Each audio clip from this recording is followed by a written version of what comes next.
یہ جو سحری اور افطار، یہودی جو تھے نا وہ سحری نہیں کرتے تھے، سحری کا نام و نشان نہیں تھا، روزہ رکھتے سحری نہیں کرتے۔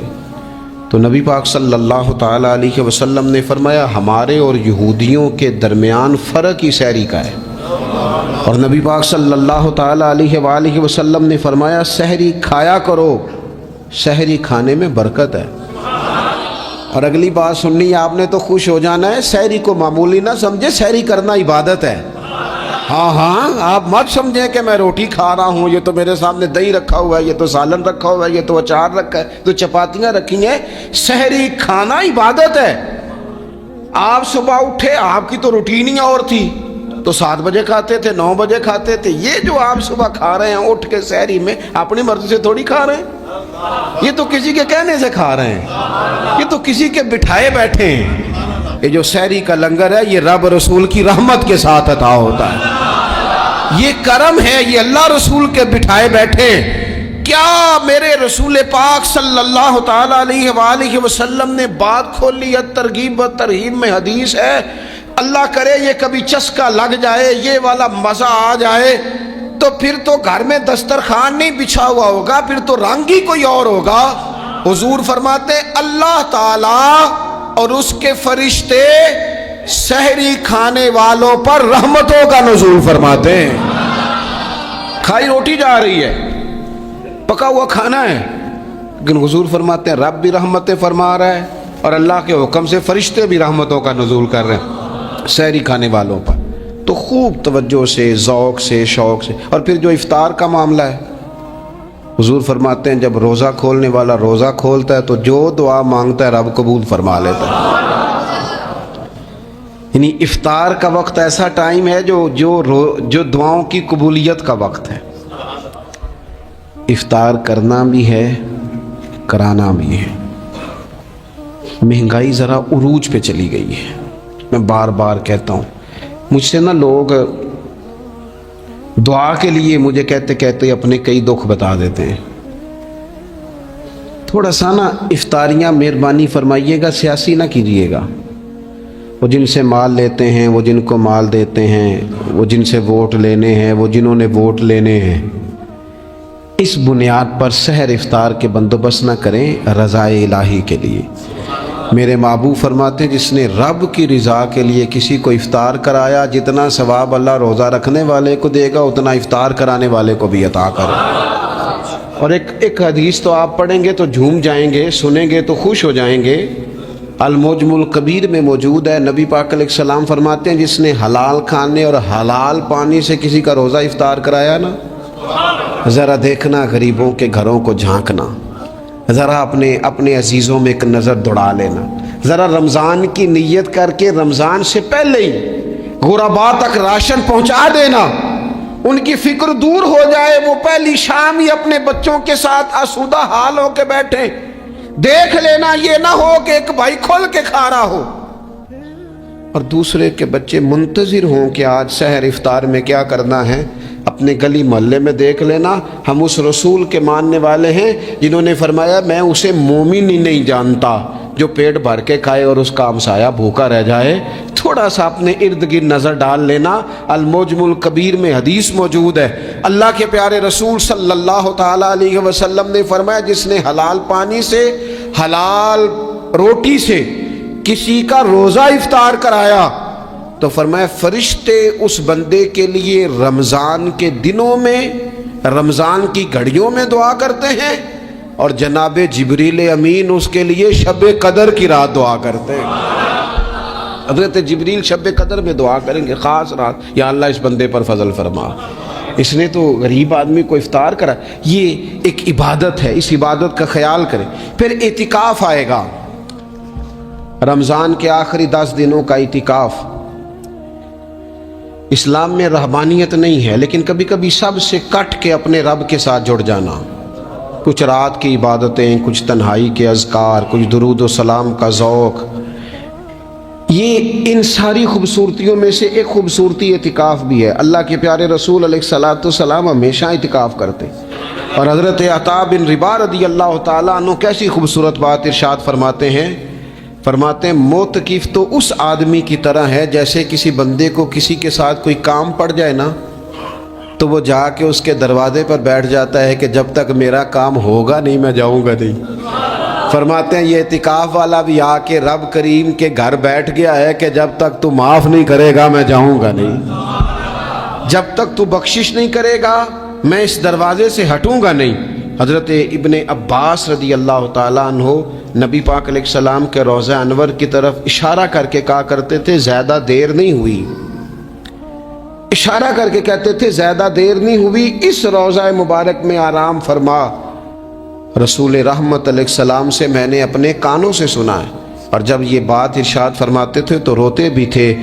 فرماتے ہیں میں نے خود نبی پاک علیہ السلام سے سنا ہے کہ جو شخص اللہ تعالیٰ کی رضا کے لیے ایک دن کا بھی اعتکاف کرے گا نا، اللہ تبارک و تعالیٰ اس کے اور جہنم کے درمیان 3 خندقوں کی آڑ بنا دے گا، اور فرمایا ان کی مسافت زمین و آسمان سے بھی زیادہ ہوگی۔ یہ 3 خندقیں اتنی بڑی جن کی چوڑائی زمین آسمان سے بھی زیادہ ہوگی، ایک دن اعتکاف کر لے تو اللہ اس بندے کو دوزخ سے اتنا دور فرما دے گا۔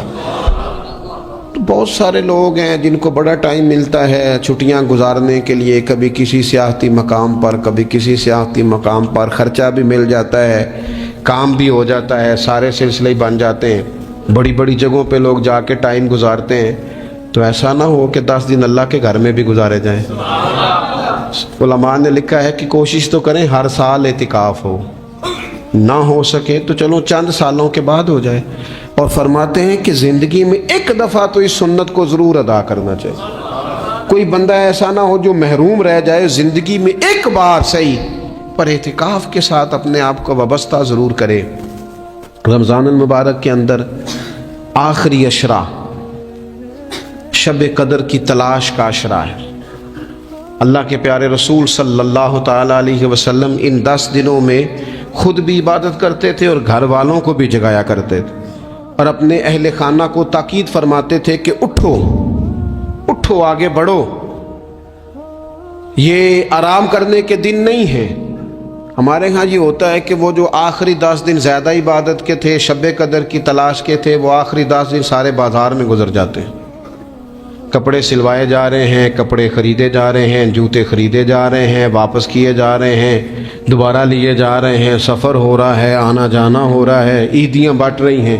تو یہ سارے کام جو آخری عشرے میں کرنے ہیں، جو زیادہ عبادت کے دن تھے، وہ سارے کام تو رمضان سے بھی پہلے کر لینے چاہیے۔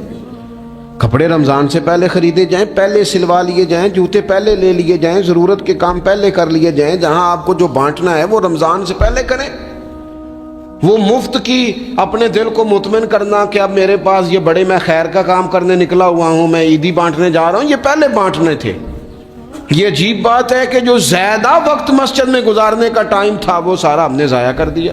وہ ادھر ادھر بازاروں کی نظر ہو گیا، میل ملاپ کی نظر ہو گیا۔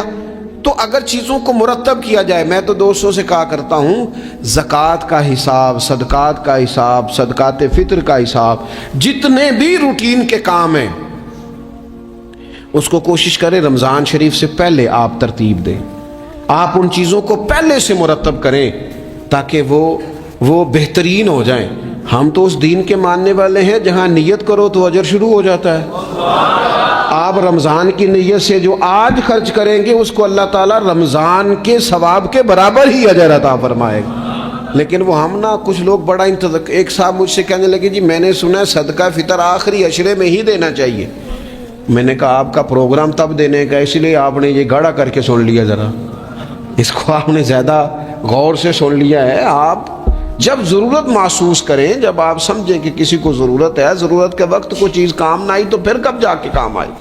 تو میری آپ سے یہ اپیل رہے گی کہ پہلے سے چیزوں کو مرتب کریں، معاملات کو پہلے سے طے کریں۔ وہ لوگ بڑے اچھے ہوتے ہیں جو وقت پر منصوبہ بندی کرتے ہیں، جو چیزوں کو ٹائم پہ مرتب کرتے ہیں۔ وہ ٹائم جو ہمارا بالکل اللہ کی بارگاہ میں حاضری کا ہے، عبادات کا ہے، اگر وہ سارا گاڑیوں کی نظر ہو جائے گا، اسفار کی نظر ہو جائے گا تو ہم نے حاصل کیا کیا۔ ایک بات آخر میں بڑے درد کے ساتھ آپ کی خدمت میں عرض کرنی ہے، ہر سال کہتا ہوں، اس سال بھی کہوں گا، ذاتی اخراجات کو کچھ کم کیا جائے۔ ذاتی اخراجات نہ کچھ لوگوں کے بہت زیادہ ہیں۔ ان کے اپنے لباس کے، کپڑوں کے، اور وہ اخراج میں نے پچھلے جمعے بھی کہا تھا، اسلام ذبائش کی اجازت دیتا ہے، نمائش کی اجازت نہیں دیتا۔ نمائش والے کام اگر تھوڑے چھوڑ دیے جائیں کچھ بھی نہیں ہوتا۔ میں تو شاید اگر میں سینکڑوں کہہ دوں تو غلط نہیں ہوگا، لیکن بیسیوں تو لوگ ایسے ضرور ہوں گے کہ جو عید ساری سو کے گزارتے ہیں، سارا دن سوئے رہتے ہیں، پتہ نہیں وہ اتنے مہنگے مہنگے کپڑے کس لیے خریدتے ہیں۔ عید کی نماز پڑھی، سو گئے، اور بھئی آپ کا فون بند تھا جی، میں سو رہا تھا جی، تو بھئی وہ جو آپ نے 1.5 مہینہ درزی کے پاس آنا جانا لگایا وہ کس مقصد کا؟ رات کوئی پہننا تو کوئی پرانا جوڑا پہن لیتے۔ ایسی مصیبت کیا بنی ہوئی تھی؟ اتنے مہنگے کپڑے خریدے، اتنا مہنگا جوتا لیا، اور دن سارا سو کے گزار دیا۔ ذاتی اخراجات کم کریں۔ پتہ کیا ہے، فرق بہت بڑھتا جا رہا ہے، بہت بڑھتا جا رہا ہے۔ یعنی ایک جگہ پہ چیزیں پڑی ہیں، خراب ہو گئی ہیں، کھانے کا ٹائم نہیں، پہننے کا ٹائم نہیں، اور ایک جگہ وہ ہے کہ جہاں لوگ دوائی کو ترس رہے ہیں۔ گندم امیر شہر کی ہوتی رہی خراب، اور بچی کسی غریب کی فاقوں سے مر گئی، اور کسی نے کہا تھا کہ غریب شہر تو فاقوں سے مر گیا، لیکن امیر شہر نے ہیرے سے خودکشی کر لی، اللہ معاف فرمائے۔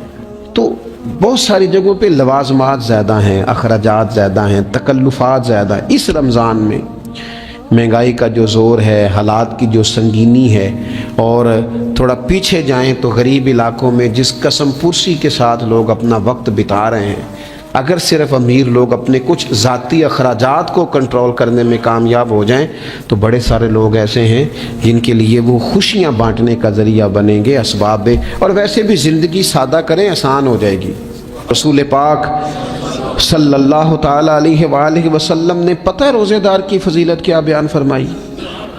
اللہ کے محبوب صلی اللہ تعالی علیہ وسلم فرماتے ہیں کہ رب فرماتا ہے ابن آدم کا ہر عمل اس کے لیے ہے، روزہ میرے لیے، اور فرمایا میں خود جزا دوں گا روزے کی، میں خود جزا دوں گا روزے کی۔ اور حضور فرماتے ہیں روزہ ڈھال ہے، جو شخص روزہ دار ہو وہ بےہودگی سے، فحش گوئی سے اجتناب کرے۔ اور اللہ کے محبوب صلی اللہ تعالی علیہ وسلم فرماتے ہیں اگر کوئی شخص اسے گالی دے، اگر کوئی شخص اس سے جھگڑا کرنا چاہے تو پتہ کیا جواب دے؟ اسے کہے بھئی میں روزے دار ہوں، میرے منصب کا تقاضا نہیں کہ میں تیرے ساتھ الجھوں۔ اور رسول پاک صلی اللہ علیہ وسلم فرمانے لگے اوہو اتنی بڑی بات۔ حضور فرمانے لگے، یہ صحیح مسلم کے لفظ ہیں، کریم محبوب فرمانے لگے مجھے اس رب کی عزت کی قسم جس کے قبضے میں محمد عربی صلی اللہ علیہ وسلم کی جان ہے، حضور فرماتے ہیں روزہ دار کے منہ کی خوشبو اللہ تعالیٰ کے نزدیک قیامت کے دن مشک کی خوشبو سے بھی زیادہ وقت والی ہوگی۔ اس کے منہ سے جو خوشبو آتی ہے قیامت میں مشک پیچھے رہ جائے گا، اور رب کی بارگاہ میں صرف روزہ دار کے منہ سے۔ اگر تیرے منہ کی خوشبو رب کو اتنی پسند ہے تو تجھے بھی تو اپنے منصب کا خیال ہونا چاہیے کہ میں نے روزہ رکھا ہوا ہے، میں روزہ دار ہوں۔ اور میرے نبی پاک علیہ السلام کے یہ 2 لفظ ہیں نا، وہ صوفیاء ہیں نا، اللہ کے نیک بندے جو ساری زندگی تڑپتے رہے کہ کبھی یہ حقیقت منتظر نظر آنا لباس مجاز میں، کبھی مالک ایک دفعہ کبھی تیرا جلوہ ملے، کبھی یہ حقیقت منتظر نظر آنا لباس مجاز میں۔ لاکھوں سجدے تڑپ رہے ہیں میری جبین نیاز میں، اور جو ساری زندگی کہتے رہے کہ ہم تو عمر دراز مانگ کے لائے تھے 4 دن، 2 آرزو میں کٹ گئے، 2 انتظار میں، کہ دیکھو انہیں انعام ملنے لگا ہے۔ جو اس کی راہ کے سوالی تھے، جو اس کے رستے کے مسافر تھے، جو اسے پانا چاہتے تھے، جو اس کی دید کرنا چاہتے تھے، جو اسے ملنا چاہتے تھے، میرے رسول پاک علیہ السلام نے فرمایا روزہ دار کو 2 خوشیاں ملیں گی۔ ایک خوشی اس وقت ملتی ہے جب وہ افطار کرتا ہے، اور فرمایا ایک خوشی اس وقت ملے گی جب وہ اپنے رب سے ملاقات کرے گا، جب وہ اس سے ملے گا تو اس وقت روزہ دار کو خوشی ہوگی۔ میرے دوستو خوشی تو جو ہوگی سو ہوگی، لیکن یہ لفظ بڑے حسین نہیں کہ روزہ دار کی رب سے ملاقات ہوگی، یہی لفظ بڑے باکمال نہیں ایک روایت میں تو یہ ہے نا کہ روزہ میرے لیے ہے، میں اس کی جزا دوں گا، اور ایک روایت میں یہ ہے کہ روزہ میرے لیے ہے اور رب فرماتا ہے میں خود روزے کی جزا ہوں، یعنی باقی نیکیوں پر ثواب ملے گا، روزہ رکھنے والے کو رب رحمان ملے گا۔ نبی اکرم صلی اللہ تعالی علیہ وسلم کے امت کے صوفیاء نے نا کچھ چیزوں کو بڑا کھولا ہے۔ عارف رومی کہتے ہیں کہ ایک دن نا محمود غزنوی نے خزانوں کے دروازے کھول دیے اور فرمایا بھائی میں نے آج ہر چیز کھول دی ہے، جو جس چیز پہ ہاتھ رکھے گا وہ اسی کی ہو جائے گی۔ لوگ دوڑے، کوئی سونے کی طرف، کوئی چاندی کی طرف، کوئی جائیدادوں کی طرف، کوئی خزانے کی کنجیوں کی طرف، کوئی بڑے بہترین گھوڑے اور اونٹوں کی طرف لوگ دوڑ گئے، جو جس پہ ہاتھ رکھے گا اسی کا۔ سب بھاگ گئے، ایاز بیٹھا ہے، نہ وہ حسن میں رہی شوخیاں، نہ وہ عشق میں رہی گرمیاں، نہ وہ غزنوی میں تڑپ رہی، نہ وہ خم ہے زلف ایاز میں، وہ لذتیں کہاں۔ ایاز چپ کر کے بیٹھا ہے۔ پھر محمود نے ایاز کی طرف مخاطب کر کے کہا ایاز اٹھنا نہیں، آج لوٹ سیل لگ گئی ہے، جو جس چیز پہ ہاتھ رکھے گا اسی کی۔ ایاز کہنے لگا بات پکی ہے نا؟ تو محمود خوش تھے، موڈ بڑا اچھا تھا، کہا بالکل پکی ہے۔ تو ایاز کہنے لگے چلو ٹھیک ہے۔ ایاز اٹھے، پیچھے سے جا کے نا تو محمود کے کندھے پہ ہاتھ رکھ دیا، محمود کے کندھے پہ ہاتھ رکھا۔ محمود کہنے لگے یہ کیا بات کا، آپ سے میں نے پوچھا تھا بات پکی ہے، جو جس پہ ہاتھ رکھے گا اسی کا نا۔ تو تھوڑی دیر پہلے مسکراتے چہروں میں آنسو آ گئے، ایاز بھی روئے تو محمود بھی روئے۔ کہا بادشاہ پکا رہنا، وہ جن کو خزانے چاہیے تھے وہ دوڑ گئے، مجھے تو چاہیے۔ لنگ کئی مہینے تے برس گئے تے تیری دید نو دیدے ترس گئے، تیری تو ملے گا۔ تو پھر کہا محمود نے، اس نے کہا میں وعدہ کر چکا تھا، بس ٹھیک ہے، باقیوں کے خزانے اور میں تیرا طے ہو گئی۔ فرمایا باقی نیکیوں پر ثواب ملے گا، روزہ رکھنے والے کو رب رحمان ملے گا، اللہ کا قرب ملے گا۔ دیکھو نا وہ خاص انسان کو کیفیت حاصل ہوتی ہے روزے میں، رب کے ہونے کا یقین۔ وہ جو صوفیاء کہتے ہیں نا مراقبہ کرو، وہ نصیب ہوتا ہے۔ یعنی کسی کو کیا پتہ ہے اس کا روزہ ہے کہ نہیں، اکیلا ہے نا گھر میں، فریزر بھرا ہوا ہے، نہیں نہ کھاتا، کیوں؟ اسے پتہ ہے میرا رب میرے ساتھ ہے، میرا رب مجھے دیکھ رہا ہے۔ بس یہ تصور توحید پکا ہو جاتا ہے رمضان، تو پھر اللہ تبارک و تعالیٰ کی بھی خاص رحمت اور کوئی خاص ہی اعزاز۔ حضور فرماتے ہیں جنت کے کئی دروازے ہیں، ایک باب الریان ہے، اس سے صرف روزہ دار گزریں گے، آواز ہوگا روزے والے آ جاؤ، وہ آ جائیں گے، فرمایا اس خاص دروازے سے گزرو، جب گزر جائیں گے تو فرمایا بند کر دو بھائی، اور کوئی نہیں گزرے گا یہاں سے، دروازہ ہی مخصوص ہے، ان کا اعزاز ہی ذرا زیادہ ہے۔ تو میرے عزیز رمضان شریف کے اندر وہ منصب کا بس خیال رکھیں کہ میں روزہ دار ہوں، اس احتیاط کے ساتھ۔ اور دوسری جو رمضان کی چند عبادات ہیں نا، سب سے پہلی تو میں عرض کروں گا تراویح کے حوالے سے یہ بات یاد رکھ لیں کہ نبی پاک علیہ الصلوۃ والسلام نے فرمایا جس نے ایمان اور احتساب کی نیت کے ساتھ رمضان میں قیام کیا، اللہ اس کے پچھلے سارے گناہوں کو معاف فرما دے گا۔ اور ایک مقام پر نبی پاک صلی اللہ تعالیٰ علیہ وسلم نے بیان کیا، یہ مشکات میں موجود ہے، حضور فرماتے ہیں رمضان اور قرآن دونوں قیامت کے دن بندے کی شفاعت کریں گے۔ رمضان کہے گا یا اللہ میں نے اسے دن بھر کھانا کھانے سے باز رکھا اور تیری بارگاہ کے حکم کے مطابق اس نے اپنے آپ کو ان چیزوں سے بچا کے رکھا۔ اور قرآن کہے گا مالک رات میں نے اسے نیند سے روکے رکھا۔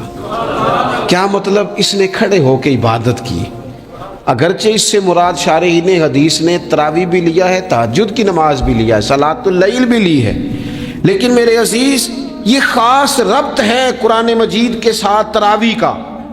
مسنون ہے رمضان کی راتوں میں قرآن مجید اور تراویح کا پڑھنا۔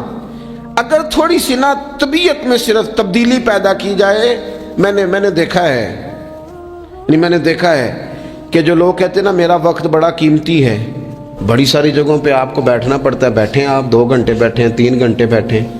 میں نے دیکھا ہے لوگ جاتے ہیں کسی دفتر میں تو رات کو ہی چلے جاتے ہیں، اس علاقے میں کھڑے ہیں، پاسپورٹ کے دفتر کھڑے ہیں، شناختی کارڈ کے دفتر کھڑے ہیں، امیگریشن کی لائنوں میں کھڑے ہیں۔ کچھ ذہن تو بنائیں کہ میں نے رات کھڑے رہنا ہے اور اپنے رب کی عبادت کرنی ہے۔ تراویح کو ذرا ذوق سے آپ اگر تھوڑا ارادہ کر لیں گے نا، یعنی کوئی ایسا مشکل کام نہیں، میری تو رائے یہ ہے کہ پہلے 3-4 دن ذرا جم کے ذہن بنائیں اور تھوڑا سا نا روٹین کو بدلنے کی کوشش نہ کریں۔ جس امام صاحب کے پیچھے تراویح شروع کریں، کوشش کریں ساری وہیں پڑھیں۔ روٹین بدلنے سے بھی سستی آتی ہے، ایک دن یہاں گئے 2 دن وہاں گئے، تو یہ روٹین بدلنے سے بھی بعض اوقات سستی آتی ہے۔ کوشش کریں ایک جگہ پہ قرآن شریف سننا شروع کریں اور پھر پورا قرآن مجید وہیں پہ سنیں اور تھوڑا ذہن بنائیں۔ میں نے دیکھا ہے ہمارے استاد صاحب اس طرح کیا کرتے تھے کہ بہت تھوڑا کھانا افطاری کے وقت، تھوڑا، اور ان سے کہا جاتا آپ بزرگ آدمی ہیں، اتنا کم کھانا کیسے نظام چلے گا؟ تو فرماتے تھے میں 1 چپاتی اور آدھی چپاتی کھا لوں گا لیکن تراویح کے بعد۔ اب اگر زیادہ کھانا کھاؤں گا تو طبیعت میں سستی آئے گی، میرے لیے کھڑا ہونا مشکل ہو جائے۔ سادہ سا کھانے کے ساتھ افطاری کی جائے گی، اور تراویح کے لیے اپنے آپ کو ذہنی کہاں ٹائم ملتا ہے سارا سال قرآن پڑھنے سننے کا؟ یہ تو اللہ نے موقع عطا فرمایا ہے، تو تھوڑا سا اگر دلچسپی پیدا کی جائے، بڑا بڑا سونا قرآن مجید پڑھا جاتا ہے مساجد میں، بچے بڑی بڑی خوبصورتی سے، تو اللہ کا شکر ہے جگہ جگہ پہ۔ اور مساجد کے علاوہ بھی میں نے دیکھا ہے ہم سے لوگ مطالبہ کرتے ہیں کہ ہماری فیکٹری میں رات کو بھی کام ہوتا ہے، اتنے سارے ورکر ہیں تو بچہ کوئی مل جائے قرآن شریف سنائے، فلانی جگہ بھی اتنے لوگ ہیں تو اگر موقع مل جائے، تو اگر تھوڑا ذہن بنایا جائے، شوق پیدا کیا جائے تو اللہ تعالیٰ فضل فرماتا ہے، انسان کو طاقت ملتی ہے کھڑے رہنے کی۔ ایک تو تراویح، روزہ، تراویح، اور تیسری نبی اکرم نور مجسم شفیع معظم صلی اللہ تعالیٰ علیہ وسلم کی امت کو اللہ تعالیٰ نے بہت ساری ایسی چیزیں اپنی رحمت سے دی ہیں کہ جن میں عمل تھوڑا ہے اجر زیادہ ہے۔ اس کا نتیجہ یہ نکلتا ہے کہ انسان تھوڑے وقت میں، تھوڑے ٹائم میں، تھوڑی مصروفیت میں اپنے رب کریم کے بارگاہ سے زیادہ اجر کا مستحق ہو جاتا ہے۔ انہی مقدس معتبر معنی خیز ایام میں ایک بڑی فضیلت، زیادہ عظمت والا مہینہ ماہ رمضان المبارک ہے۔ قرآن مجید نے صراحت کے ساتھ اس ماہ مقدس کا نام لیا ہے۔ کیا معنی ہے؟ یہ وہ مقدس مہینہ ہے جس کا میرے رب کریم نے نام لیا ہے، اللہ نے نام لیا ہے۔ شہر رمضان الذی انزل فیہ القرآن، فرمایا رمضان کا وہ مقدس مہینہ ہے جس میں اللہ نے قرآن نازل فرمایا ہے۔ اس ماہ نور، ماہ سرور کا نام نامی اللہ تعالیٰ نے قرآن مجید کے اندر ذکر فرمایا۔ حضرت سلمان فارسی رضی اللہ تعالیٰ عنہ ارشاد فرماتے ہیں کہ شعبان المعظم کا آخری دن تھا، اگلے دن رمضان شروع ہونے والا تھا کہ رسول پاک علیہ السلام نے ہمیں رمضان کی فضیلت پر خطبہ ارشاد فرمایا۔ آپ اس بات کو غور سے سمجھیے کہ ایسا مہمان جس کے آنے سے پہلے اس کی فضیلت بیان کی جا رہی ہے، اور فضیلت کون بیان کر رہا ہے؟ امام الانبیاء صلی اللہ تعالیٰ علیہ وسلم۔ یہ صرف ہمارے دلوں کے اندر، امت کے دلوں کے اندر اس ماہ مقدس کی فضیلت کو اور اس کی عظمت کو بٹھانے کے لیے کہ پوری طرح تم اپنے ذہن میں اور اپنے دل میں ایک بات بٹھاؤ کہ ایک عظمتوں والا مہینہ تم پر سایہ فگن ہونے والا ہے، عظمتوں والا۔ حضور نے ایک دن قبل اس کی فضیلت بیان۔ ہمارے ہاں یہ ہوتا ہے کہ ہم کسی چیز کی اہمیت کو لیتے ہیں لیکن سمجھتے ہیں کہ یہ کوئی روٹین ورک ہے، یعنی نارملی ہر سال رمضان شریف آتا ہے، اپنے وقت کے حساب سے چاند بدلتا ہے اور اپنے وقت پر رمضان شریف آ جاتا ہے۔ ہم سمجھتے ہیں کہ مطلب روٹین کا ایک معاملہ ہے، ایک روٹین کی چیز ہے۔ لیکن اگر آپ اس کو اس نظر سے دیکھیں گے نا کہ اس مہینے کے آنے سے پہلے یعنی ابھی ایک دن بعد آنا ہے رمضان کو، اور آنے سے پہلے حضرت سلمان فارسی فرماتے ہیں کہ نبی پاک نے ہمیں باقاعدہ بلا کے خطبہ دے کے رمضان کی عظمت ہمارے دلوں میں بٹھا دی، یعنی فکری طور پر اور ذہنی طور پر امت کو تیار کیا۔ فرمایا تم پر ایک ایسا مہینہ سایہ فگن ہونے والا ہے جو مبارک ہے تمہارے لیے، باعث برکت ہے تمہارے لیے۔ تم اپنے آپ کو ذہنی طور پر تیار کرو کہ ایک ماہ نور تمہارے قریب آ رہا ہے۔ جو رمضان، اسلامی عبادات جتنی بھی ہیں نا، وہ مخصوص پوجا پاٹ نہیں، اسلامی عبادات میں سے کوئی عبادت بھی ایسی نہیں جس کا مقصد ہی ہو کہ آپ نے اتنے وقت سے لے کر اتنے وقت تک فلاں عمل کرنا ہے۔ جتنی بھی عبادات ہیں اسلامی، وہ اپنے دامن میں کوئی نتیجہ رکھتی ہیں، کوئی رزلٹ رکھتی ہیں، اس کے ثمرات انسانی زندگی پر مرتب ہوتے ہیں۔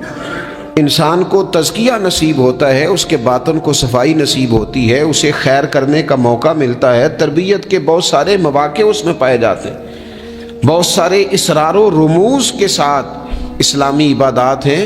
یہ جو رمضان المبارک ہے نا، یہ جو روزہ ہے، یہ روزہ اپنے دامن کے اندر تربیت رکھتا ہے، تربیت۔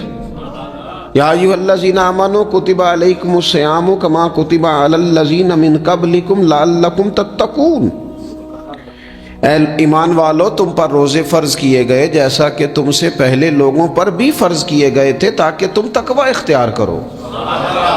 روزہ تمہیں پرہیزگار بنائے گا، تمہارے اندر سے جو نفسانی چیزیں ہوں گی انہیں نکالے گا، اور اللہ تبارک و تعالیٰ کی طرف تمہارے دل کا رجحان ہوگا، تمہاری روح کا رجحان ہوگا، تمہیں تزکیہ دے گا۔ روزہ انسان کی تربیت کرتا ہے، انسان کو روزہ ذہنی طور پر تیار کرتا ہے کہ اللہ کے حکم کے مطابق کھانا ہے، اللہ کے حکم کے مطابق پینا ہے۔ سب سے بڑا مسئلہ اس دور کا رزق حلال کا حصول ہے اور حرام سے اجتناب ہے۔ تو روزہ ہمیں یہ سبق پڑھاتا ہے کہ ہم وہی کھائیں گے اور اسی وقت کھائیں گے جو کھانے کا ہمیں ہمارے رب نے حکم ارشاد فرمایا ہے، اور جس سے اللہ رسول منع کر دیں گے جتنی مرضی چمک دمک اپنے دامن میں رکھے، جتنی مرضی، لیکن ہم وہی لیں گے جو ہمارے لیے جائز ہے۔ آپ غور فرمائیے، روزہ لعلکم تتقون، روزہ تمہیں پرہیزگار کرتا ہے۔ بہت سارے لوگ ایک بات کرتے ہیں کہ عادتیں نہیں بدلی جاتی، یار کوشش کرتا ہوں لیکن میری عادت نہیں تبدیل ہوتی۔ میں آپ کو ایک رائے دینے لگا ہوں، مشورہ دینے لگا ہوں، میں آپ سے یہ عرض کرنے لگا ہوں کہ موقع آیا ہے رمضان شریف کا۔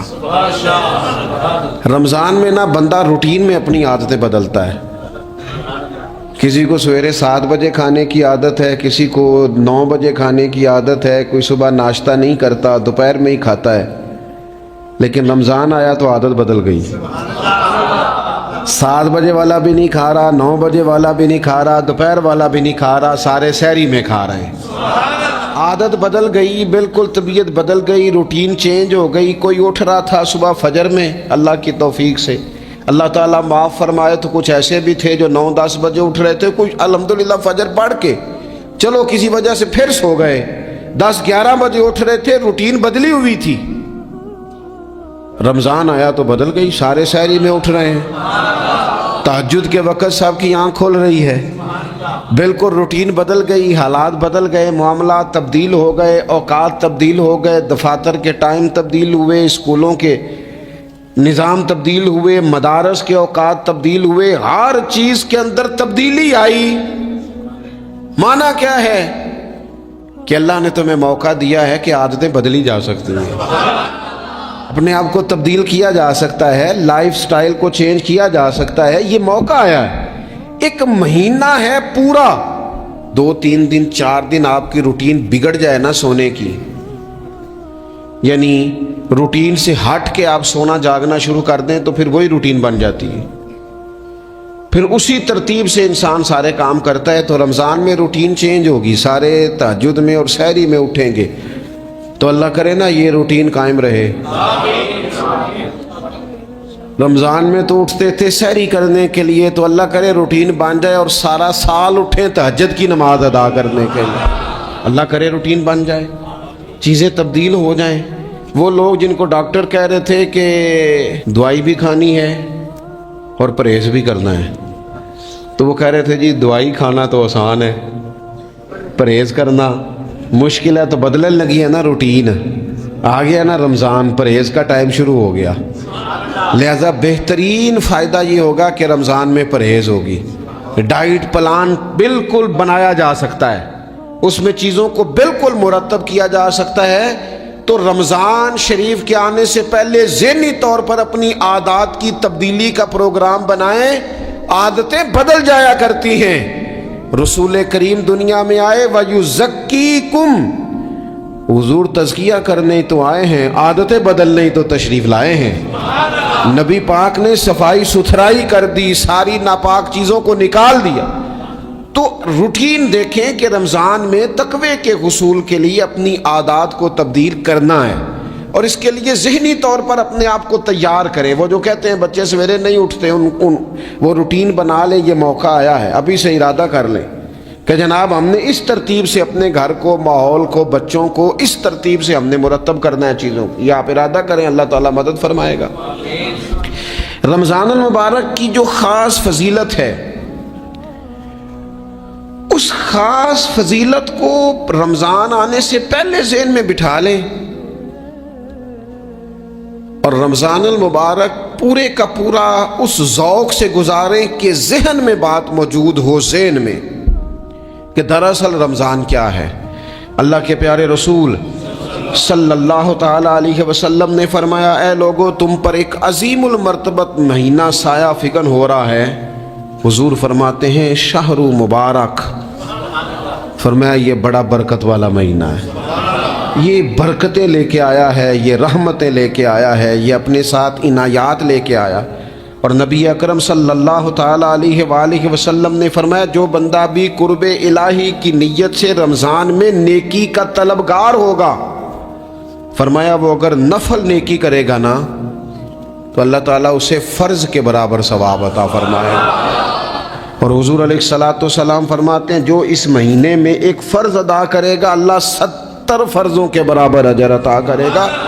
اپنے ذہن میں ایک بات بٹھائی جائے، ذہن میں یہ بات بٹھائی جائے کہ یہ نا برکت والا مہینہ ہے، اس میں میرا ثواب بڑا ضربوں کے ساتھ آگے بڑھے گا، ایک ذہن بنایا جائے اور پھر ثواب اکٹھا کرنا شروع کر دیا جائے۔